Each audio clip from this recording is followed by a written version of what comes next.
কোচবিহার কলকাতা বিমান পরিষেবা বন্ধ হচ্ছে না। আগামী 1 মাস বিমান পরিষেবা বন্ধ থাকলেও অদূর ভবিষ্যতে বিমান চলাচল করবে বলে আশ্বস্ত করলেন রাজ্য বিজেপি সভাপতি শ্রমিক ভট্টাচার্য।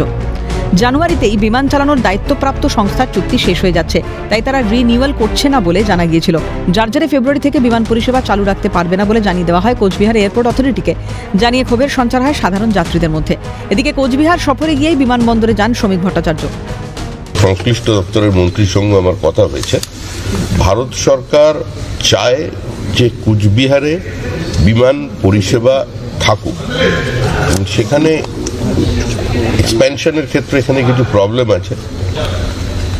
রানওয়ে বাড়াতে গেলে রেল লাইন আছে, সেখানে ইলেকট্রিফিকেশন হয়ে গেছে অলরেডি, কিছু বাড়িও তৈরি হয়ে গেছে, আর এটা অত্যন্ত প্রাচীন একটা বিমানবন্দর। তো স্বাভাবিকভাবেই আমরা এটা বন্ধ হয়ে যাক চাই না। তো এটার পরিষেবা যাতে চালু রাখা যায়, আর এই এখানে রানওয়ের কিছুটা হলেও যাতে এক্সপ্যানশন করা যায়, সেটাই আমাদের একমাত্র লক্ষ্য।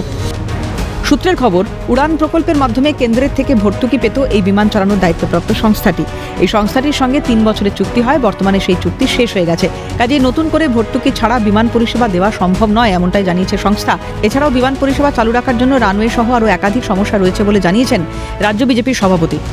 আমি আশা করছি 31 তারিখের পর থেকে হয়তো 1 মাসের গ্যাপ থাকবে। মন্ত্রীর সঙ্গে কথা বলেছি, ভারত সরকার কোনোভাবেই চায় না যে কুচবিহারে বিমান পরিষেবা বন্ধ হয়ে যাবে।